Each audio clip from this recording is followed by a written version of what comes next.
Młodzi piloci chcieli mieć to jak najszybciej za sobą. Strzelali 10 sekund i koniec. Za to doświadczeni oddawali 2-sekundowe strzały.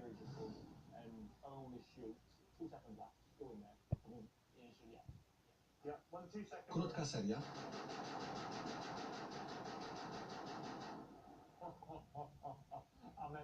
Trafiłem.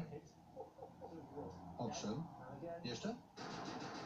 Strzelanie ze stanowiska do nieruchomego celu jest łatwiejsze niż trafienie ruchomego celu z pędzącego samolotu.